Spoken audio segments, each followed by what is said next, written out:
जय हिंद दोस्तों, वंदे मातरम।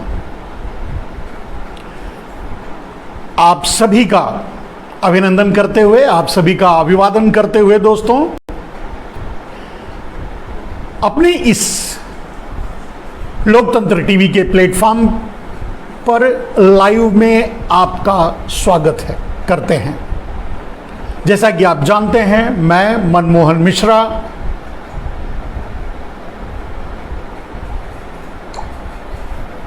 आप सभी लोगों से जुड़ चुका हूं।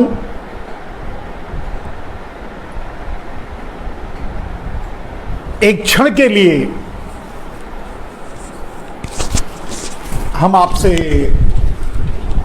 अलग होंगे।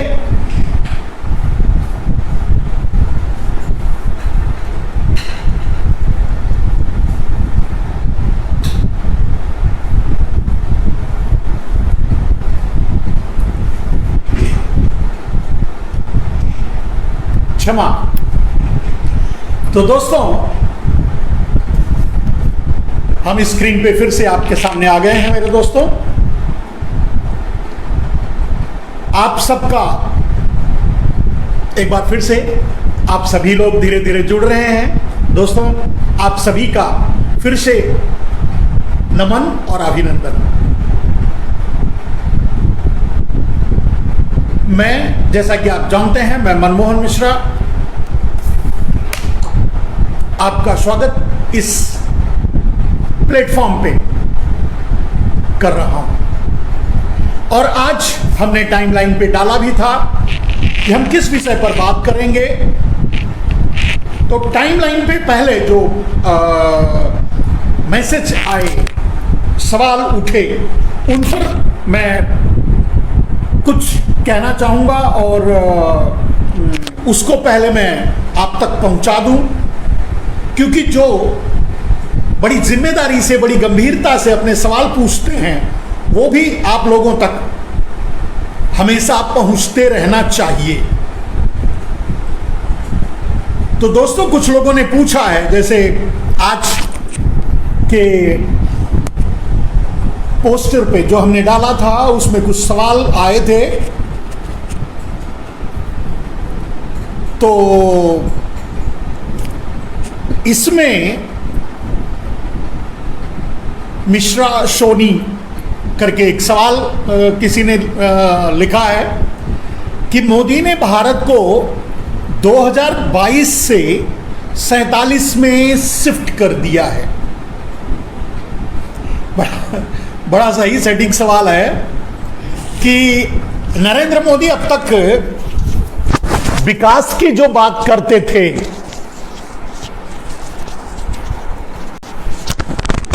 एक बार फिर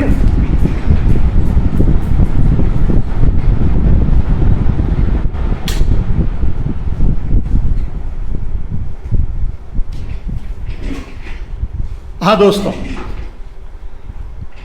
कुछ इंस्ट्रूमेंट्स ऑन थे जिससे कि लाइव में डिस्टर्ब हो रहा था, तो अब उसे ऑफ कर दिया है। मेरे ख्याल से अब जो है वॉइस में क्लियरिटी होगी और सब कुछ ठीक होगा। तो दोस्तों, ये सवाल जो था कि मोदी ने भारत को 2022 से 2047 में शिफ्ट कर दिया, बिल्कुल सही और सटीक सवाल है। अब इसको यूं समझ सकते हैं कि आप जानते हैं कि नरेंद्र मोदी कुछ भी बोलते रहते हैं, कुछ भी कहते रहते हैं, बोलने कहने में माहिर हैं, लेकिन जहां तक अब समझ में आने लगा है, या लेकिन क्योंकि जो हो रहा है उससे समझ में आने लगा है। पहले तो ये समझते थे कि नरेंद्र मोदी खुद एक सफल वक्ता हैं, अच्छा बोलते हैं और अच्छा नॉलेज है। जो भी सोच उनके प्रति बनी थी, वो अब धीरे धीरे ध्वस्त हो चुकी है। और सामने जो सच्चाई आई है वो ये कि नरेंद्र मोदी एक लिखी हुई स्क्रिप्ट पढ़ते हैं। आपने देखा होगा कि टेलीप्रॉम्प्टर के बंद होने के बाद वो एकदम से चुप हो गए, साइलेंट हो गए, कुछ बोल नहीं पाए। तो अगर टेलीप्रॉम्प्टर का ऑपरेटर कोई और है, उस पर लिखने वाला कोई और है, उसे नरेंद्र मोदी सिर्फ पढ़ते हैं, तो जो लिखने वाला है संचालक कहने का मतलब वही है। अब जो लिखने वाला है की बात अगर आप कहेंगे तो मैंने सुना है कि नरेंद्र मोदी का ट्विटर जो हैंडल जो है वो नीता अंबानी चलाती हैं। ये पहले आप भी सुने होंगे इस बारे में सोशल मीडिया में। तो नरेंद्र मोदी का ट्विटर हैंडल नीता अंबानी चलाती हैं।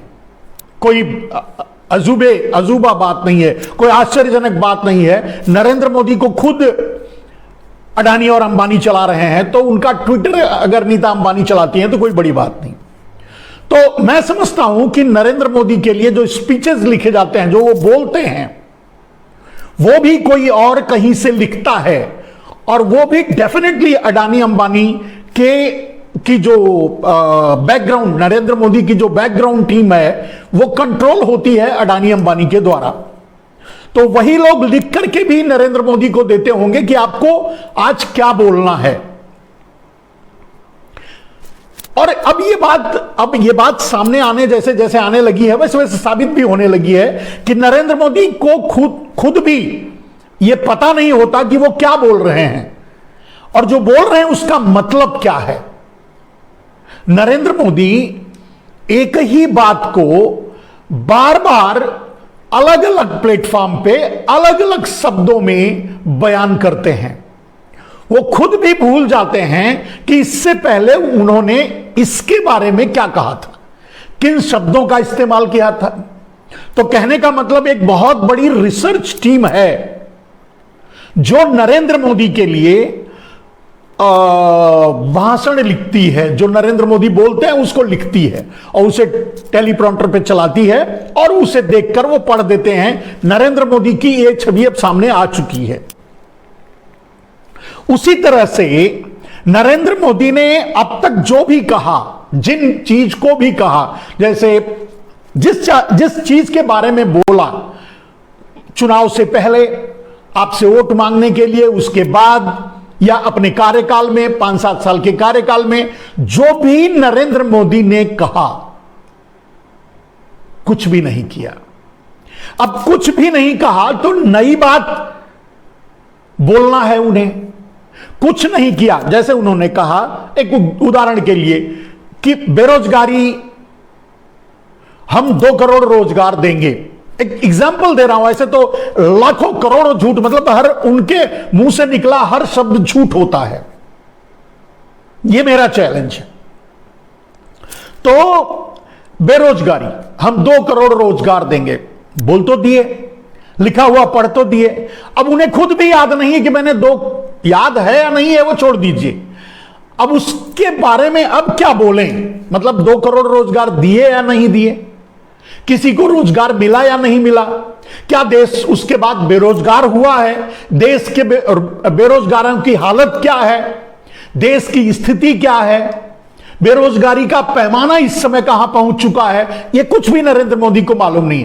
तो फिर जो उनके पीछे जो लिखते हैं, उन्होंने जो लिख के दिया कि अब बेरोजगारी के बारे में आपको कुछ नहीं बोलना है, दूसरी बात बोलनी है, फिर तीसरी बात बोलनी है, कुछ और लच्छेदार बातें, जैसे न्यू इंडिया की बात करना, या फिर अभी आज उन्होंने अपने बजट के भाषण में शुरू में ही उन्होंने एक नई बात कही। अगर उस पर हम लोग बोलना शुरू करें तो इसी न्यू वर्ल्ड ऑर्डर की बात पे ही हमारे ऊपर केस हुआ था और जेल भेजे थे हमको 3 दिन के लिए।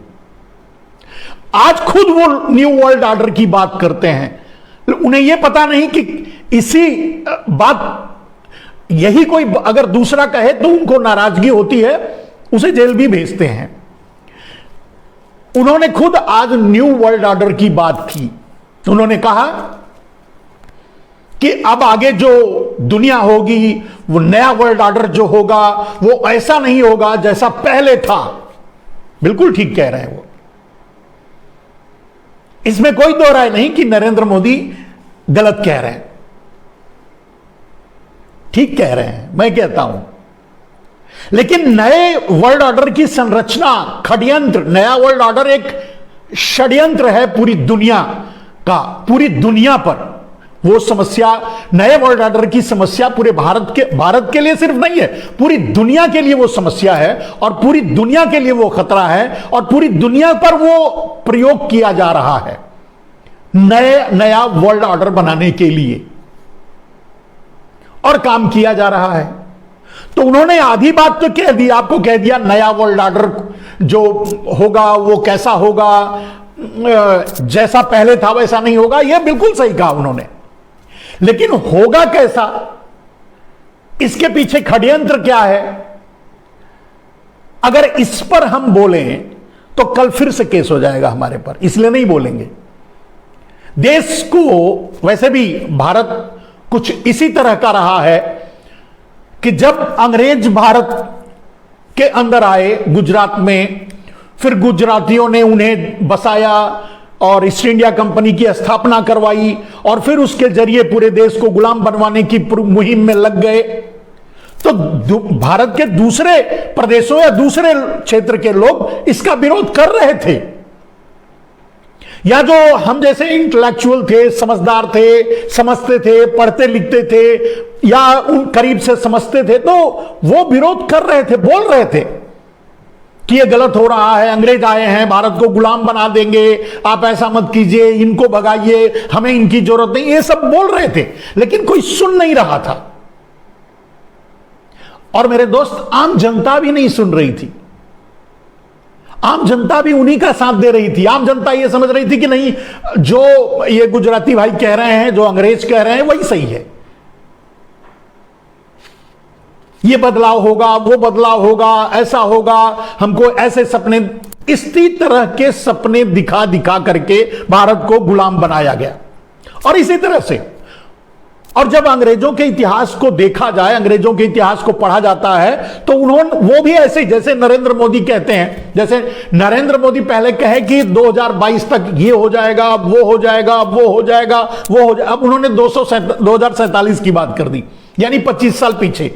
तब नरेंद्र मोदी जिंदा भी नहीं रहेंगे शायद। अब अगर नरेंद्र मोदी जिंदा नहीं रहेंगे तो उनसे पूछने आप जाओगे।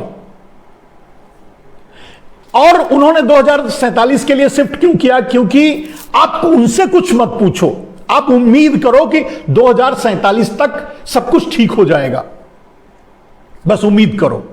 आप उनसे कुछ मत पूछो कि अभी आप जो कर रहे हो उसके परिणाम क्या हो रहे हैं, और ये गलत हो रहा है, सही हो रहा है, इस पर बात मत करो। जो हो रहा है उसे होने दो और 2047 तक इंतजार करो, यानी नरेंद्र मोदी के जाने के बाद तक इंतजार करो। राइट? 25 साल बाद। मैं नहीं समझता कि 25 साल बाद नरेंद्र मोदी 100 साल के हो जाएंगे, तो मैं नहीं समझता कि कोई 100 साल बाद भी इस पोजीशन में रहेगा कि वो देश संभाले या जिंदा भी रहे। पता नहीं, हो सकता है और जिंदा रहे, उनकी मां जिंदा है, 100 साल के बाद सुना है, ऐसा सुनते हैं, वो भी जिंदा रह सकते हैं, वो भी इसी तरह से आगे चल सकते हैं। पता नहीं, कुछ कहा नहीं जा सकता, उस पर मैं कोई टिप्पणी नहीं करूंगा। लेकिन सवाल यह है कि अभी मेरे से सवाल मत पूछो, नरेंद्र मोदी आपसे यह कहना चाहते हैं। और इनडायरेक्टली नरेंद्र मोदी अब यह स्वीकार कर लिए हैं, उन्होंने अपने टारगेट्स को, अपनी बातों को, लच्छेदार बातों को, झूठ को और मूर्खतापूर्ण बातों को, इन सब बातों को बोलते बोलते अब नए वर्ल्ड ऑर्डर की बात करके और अपने टारगेट्स को, अपने लक्ष्य को 2047 में शिफ्ट करके उन्होंने यह साबित कर दिया है कि भाई मुझसे कुछ नहीं होगा। इनडायरेक्टली वो कह रहे हैं कि मुझसे कुछ नहीं होगा। आएंगे जो 2047 में जो रहेंगे, जो जिएंगे, जो देखेंगे, उनसे पूछ लेना कि नरेंद्र दामोदर दास मोदी एक प्रधानमंत्री हुए थे, उन्होंने क्या किया देश के लिए। यानी मैं इस पोजीशन में नहीं हूं, यानी नरेंद्र मोदी ये कहते हैं कि मैं इस पोजीशन में नहीं हूं कि आपको अपने कर्मों का, यानी हम जो कर रहे हैं उसका आपको जवाब दे सकूं। तो ये सोनी मिश्रा के सवाल का जवाब था। दूसरा एक अपने ही प्लेटफॉर्म से एक सवाल डाला गया है, क्या योगी आदित्यनाथ फिर से मुख्यमंत्री बनेंगे? यह बड़ा लच्छेदार सवाल है। क्या योगी आदित्यनाथ फिर से मुख्यमंत्री बनेंगे? यह सवाल है। लेकिन दोस्तों, इस सवाल का जवाब क्या है? जवाब यह है कि किसी भी कीमत पे योगी आदित्यनाथ फिर से मुख्यमंत्री नहीं बनेंगे। Clear cut. अब प्रश्न उठता है कि क्या भारतीय जनता पार्टी जीतेगी या भारतीय जनता पार्टी हारेगी? भारतीय जनता पार्टी अगर को षड्यंत्र करके ईवीएम में प्री डेटा लोड करके और जैसे कि मतलब बिहार में हुआ था, आपने देखा कि 20-22 सीटों पर का रिजल्ट आने नहीं दिया गया और बाद में जबरदस्ती डीएम से लिखवा करके उसको मतलब डिक्लेयर करवाया गया। जो जीत रहे थे उनको हराया गया और जो हार रहे थे उनको जिताया गया, क्योंकि उनको सरकार बनी। इस तरह के षड्यंत्र करके अगर सरकार बनाने की पोजीशन में भारतीय जनता पार्टी आ भी जाए तो भी नरेंद्र मोदी योगी आदित्यनाथ को मुख्यमंत्री नहीं बनने देंगे। यह मेरा संदेश योगी जी के लिए भी है। मित्रवत मेरा यह संदेश है, मित्र है इसके लिए कह दे रहा हूं, वो इस बात को नोटिस करें, समझें। और वैसे मैं समझता हूं कि वो समझ रहे हैं कि योगी आदित्यनाथ को नरेंद्र मोदी फिर से किसी भी कीमत पे मुख्यमंत्री नहीं बनने देंगे। और उसका कारण क्या है? उसका कारण भी मैं बताता हूं। सबसे बड़ा कारण यह है कि आगे जो नरेंद्र मोदी की योजना है, भारत में अगर कोई सबसे बड़ा बाधक बनेगा उनकी योजना में, वो योगी आदित्यनाथ बनेंगे। जैसे नरेंद्र मोदी की योजना है खुद को राष्ट्रपति बनाना, आजीवन देश की सत्ता को राष्ट्रपति बनकर चलाना, भारत के लोकतंत्र को खत्म कर अमेरिकन डेमोक्रेसी लागू करना। यह मैं नहीं कह रहा हूं, यह उनके ही लोगों ने कहा था, मैं वही बात कह रहा हूं। तो अगर उस मिशन पर नरेंद्र मोदी आगे बढ़ते हैं तो उस मिशन को रोकने का पावर अगर किसी में होगा, आम जनता नहीं रोक पाएगी, क्योंकि आप चुन करके सांसद भेज दिए हैं। सांसद वैसे भी उनकी औकात किसी मतलब पूछ हिलाने वाले से ज्यादा है नहीं, तो वो जो आदेश होगा नरेंद्र मोदी का वही वो करेंगे। तो रोक कौन सकता है इस नरेंद्र मोदी के षड्यंत्र को या खतरनाक मिशन को कि खुद को राष्ट्रपति बनाना और अमित शाह को प्रधानमंत्री बनाना और फिर सारा पावर राष्ट्रपति के हाथ में शिफ्ट करना, अमेरिकन डेमोक्रेसी लागू करना, अपने आप को आजीवन राष्ट्रपति घोषित करना। ये सारे षड्यंत्र वो कैसे लागू करेंगे? तो उसका संसद से तो विरोध नहीं होगा और मतलब उनका बहुमत है। विरोध सिर्फ प्रदेशों से होगा। देश के सारे प्रदेश, दूसरे प्रदेश वो इसका विरोध करेंगे। वो फेडरल सिस्टम जो भारत का अभी है कि कितनी स्वतंत्रता प्रदेशों को प्राप्त है, कितना किस काम में सरकार, केंद्र सरकार दखल देती है, किस काम में दखल नहीं दे सकती, कैसे जो व्यवस्था अभी चल रही है उसको जब तोड़ने की कोशिश नरेंद्र मोदी करेंगे, संविधान को जब बदलने की कोशिश करेंगे, सिस्टम को बदलने की कोशिश करेंगे, अमेरिकन डेमोक्रेसी लागू करने की कोशिश करेंगे, तो उसमें एक ही पहलू है जो बाधा बनेगा, वो है दूसरे प्रदेश, माने अन्य प्रदेश। अब सवाल उठता है कि जो प्रदेश में भारतीय जनता पार्टी की सरकार है वो विरोध नहीं करेंगे, वो नरेंद्र मोदी के इशारे पे चुप रहेंगे या धमकाने से चुप रहेंगे या फिर कहेंगे कि अब तुम्हें नहीं दूसरे को मुख्यमंत्री बना दूंगा, उससे चुप हो जाएंगे। मतलब वो विरोध नहीं करेंगे, वो चुप रहेंगे। वो इस देश के लोकतंत्र को नष्ट होते हुए देखेंगे, इस फेडरल सिस्टम को नष्ट होते हुए देखेंगे, लेकिन वो विरोध नहीं करेंगे। विरोध कौन करेगा? जो भारतीय जनता पार्टी की के अलावा दूसरी सरकारें प्रदेशों में हैं। तो बहुत से प्रदेश ऐसे हैं जहां भारतीय जनता पार्टी की सरकार नहीं है, वो प्रदेश विरोध करेंगे, जैसे केरला हुआ, तमिलनाडु हुआ, कर्नाटका में तो खरीद फरोख्त करके बना लिए हैं, उस समय अपनी सरकार बचा पाएंगे ऐसा करने के समय या कि नहीं पता नहीं। लेकिन जो जिन प्रदेशों में जैसे राजस्थान हुआ, उधर पंजाब हुआ, जिन प्रदेशों में इनकी सरकारें नहीं है, वो सरकारें, प्रदेशों की सरकारें इस बात का विरोध करेंगी और उन सरकारों का दमन करने की कोशिश नरेंद्र मोदी करेंगे। मानेंगे नहीं, वो तो उनका तो मिशन ही वही है। अगला वर्ल्ड ऑर्डर की बात कर रहा हूं, कैसा वर्ल्ड ऑर्डर होगा, जिसका इशारा आज नरेंद्र मोदी खुद अपने वक्तव्य में अपने लोगों को, जब उन्होंने जो बता रहे थे कि नए वर्ल्ड ऑर्डर की बात कर रहे थे, तो उनके दिमाग में जो वर्ल्ड ऑर्डर, जो षड्यंत्र चल रहा है वो ये है। वर्ल्ड में जो वर्ल्ड ऑर्डर क्रिएट किया जा रहा है वो दूसरा है, उस पर नहीं बोल सकता, मैं नहीं बोलूंगा अभी। लेकिन जो नरेंद्र मोदी के दिमाग में नए वर्ल्ड ऑर्डर की भारत के लिए है, उस पर मैं बोल रहा हूं। तो जब नरेंद्र मोदी ये करने की कोशिश करेंगे, लोकतंत्र खत्म करने की, संविधान को खत्म करने की, ये सब कोशिश करेंगे, तो एक ही बाधा आएगी उनको, प्रदेशों की सरकार विरोध करेंगी, उनका दमन करने की कोशिश करेंगे। लेकिन अगर उत्तर प्रदेश जैसा बड़ा प्रदेश और उसमें भी भारतीय जनता पार्टी का मुख्यमंत्री योगी आदित्यनाथ अगर विरोध करेंगे, तो ये कैसे बना पाएंगे, कैसे कर पाएंगे? कहने का अर्थ यह है कि मैं आज आपको दोस्तों लिख के दे सकता हूं, पहले आप इसको लिख के अपनी जेब में डाल लीजिए, लिख के रख लीजिए, इस बात को रिकॉर्ड करके रख लीजिए। आपको 7 मार्च जब भी डिक्लेयर हो रहा है, 10 मार्च के बाद आपको पता चल जाएगा कि मैंने जो कहा था, मतलब मैं कितना इनको जानता हूं, आपको अंदाजा हो जाएगा। तो योगी आदित्यनाथ सबसे बड़े विरोधी होंगे, क्योंकि मैं योगी आदित्यनाथ को जानता हूं। योगी आदित्यनाथ किसी भी कीमत पे यह स्वीकार करने के लिए तैयार नहीं होंगे, या इनके संसदीय समिति में जितने लोग हैं उनमें से ऐसे बहुत से लोगों को मैं जानता हूं जो नरेंद्र मोदी के इस षड्यंत्र का विरोध करेंगे। उनमें योगी आदित्यनाथ प्रमुख होंगे।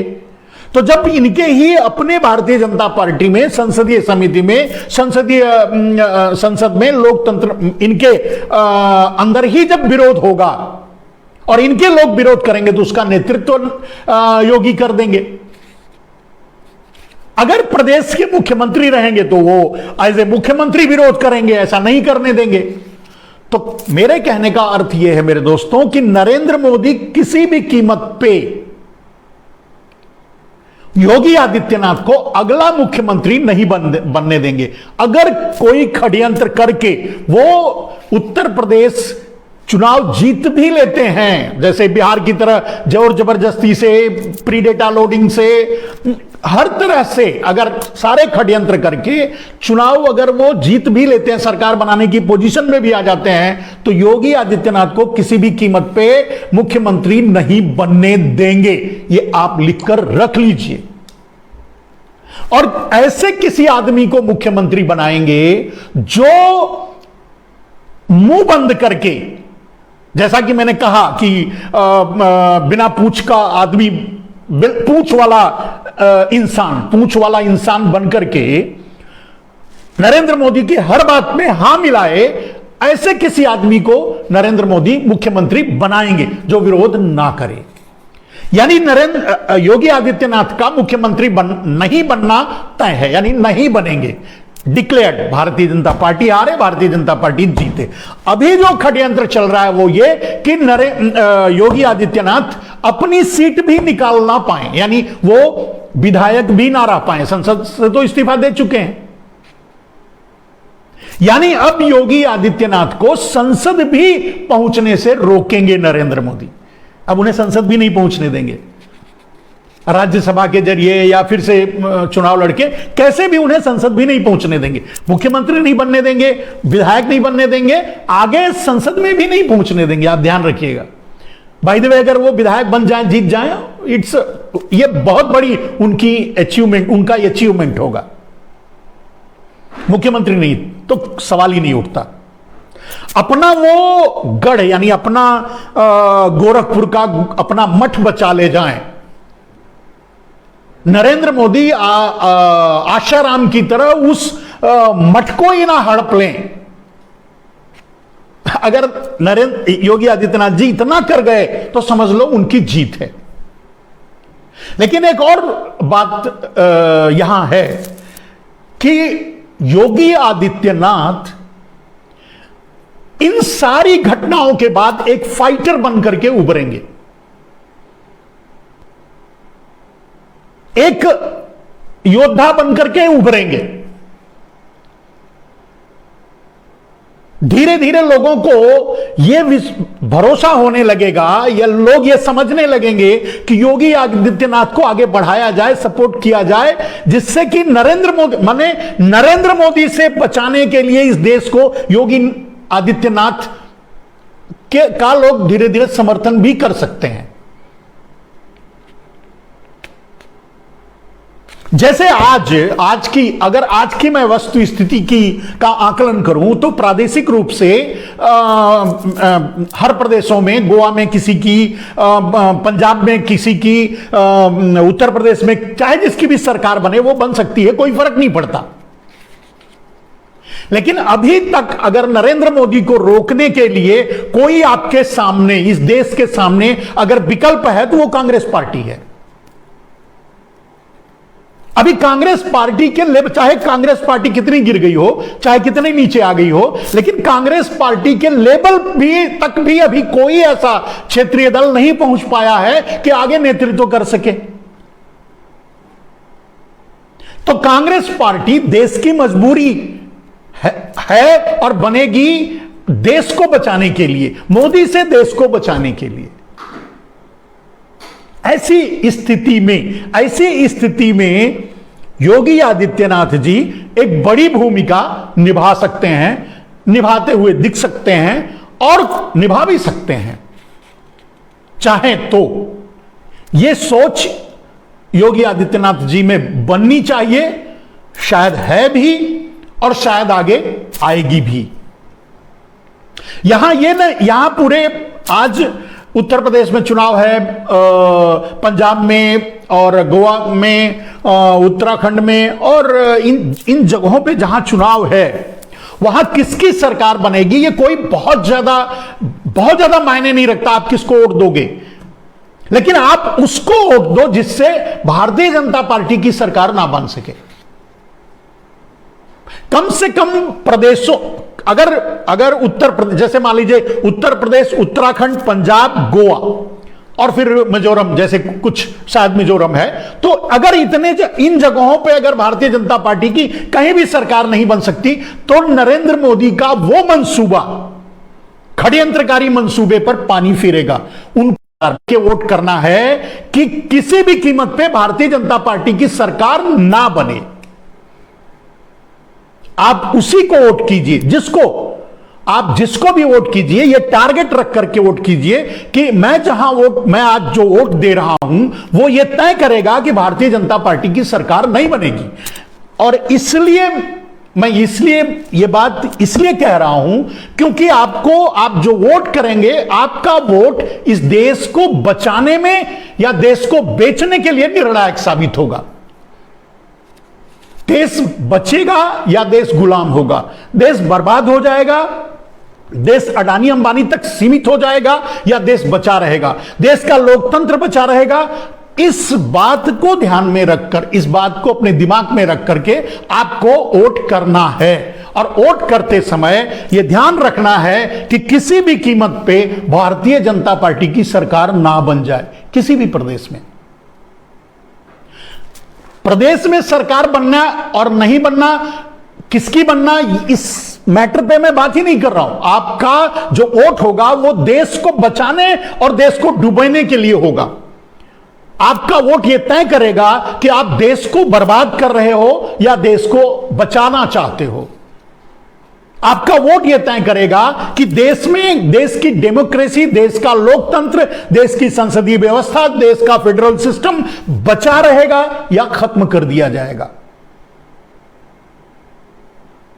देश की विधायिका आगे रहेगी या अडानी अंबानी के हाथों की गुलाम बनकर रह जाएगी। वॉलमार्ट, अंतरराष्ट्रीय पूंजीपतियों की गुलाम बनकर या चीन और अमेरिका का गुलाम बनकर भारत रह जाएगा, या भारत अपनी आजादी को बचा के रख पाएगा, इस बात के लिए आपका वोट काम आएगा।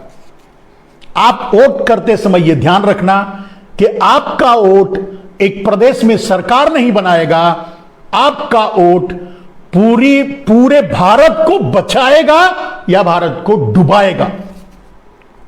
अगर कि आपने वोट किया भारतीय जनता पार्टी को, भारत को कोई नहीं बचा सकता। अगर कि आपने किसको भी वोट दो, लेकिन अगर भारतीय जनता पार्टी को जिताते हो, भारतीय जनता पार्टी की सरकार बनती है, तो यह मान के चलिए कि फिर भूल जाइए, भारत गुलाम होने से कोई नहीं रोक सकता।